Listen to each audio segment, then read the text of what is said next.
यह वीडियो आप सभी के लिए बहुत ही महत्वपूर्ण होने वाली है, क्योंकि इस वीडियो में हम लोग कुछ साइंस के बहुत ही महत्वपूर्ण टॉपिक जैसे कि हो गया गलनांक, हिमांक, क्वथनांक, वाष्पन, संघनन, इन सभी के बारे में सीखने वाले हैं कि गलनांक किसे कहते हैं, हिमांक किसे कहते हैं, वाष्पन किसे कहते हैं, क्वथनांक किसे कहते हैं और संघनन किसे कहते हैं। तो चलिए अब हम एक एक करके इन सभी को सीखते हैं। तो सबसे पहले हम यह समझ लेते हैं कि गलनांक किसे कहते हैं।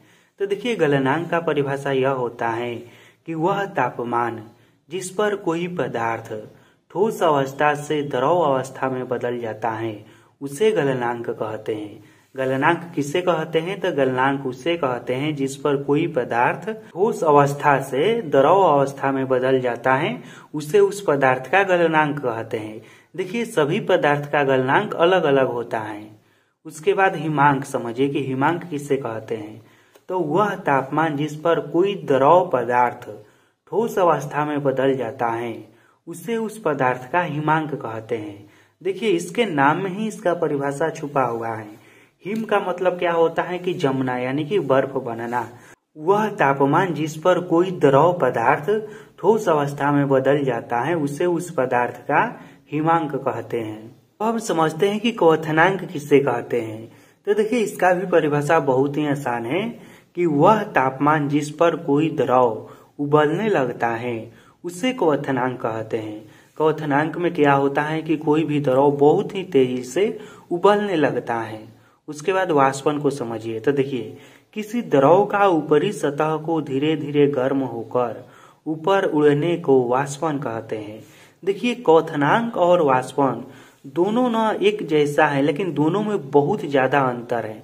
देखिए, क्वथनांक में भी पदार्थ जो है यह ऊपर उड़ता है और वाष्पन में भी पदार्थ ऊपर उड़ता है, लेकिन क्वथनांक में क्या होता है, यह बहुत ही तेजी से इसमें पदार्थ ऊपर उड़ता है और इसमें पदार्थ के सभी भाग ऊपर उड़ने लगते हैं।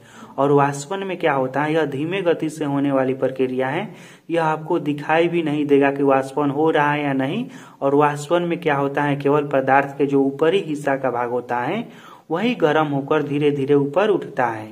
अब संघनन को समझिए। तो देखिए, इसका परिभाषा है कि वह प्रक्रिया जिसमें कोई गैस द्रव अवस्था में बदल जाती है उसे संघनन कहते हैं। संघनन किसे कहते हैं? तो वह प्रक्रिया जिसमें कोई गैस द्रव अवस्था में बदल जाती है उसे संघनन कहते हैं। देखिए, क्या होता है कि जब वाष्पन होता है तो जो भी जल वाष्प रहता है यह ऊपर जाता है और ऊपर जाकर क्या होने लगता है, ठंडा होने लगता है। और ठंडा होने से क्या होने लगता है, गैस से फिर द्रव में बदलने लगता है, जिससे बादल बनता है और बारिश होने लगता है।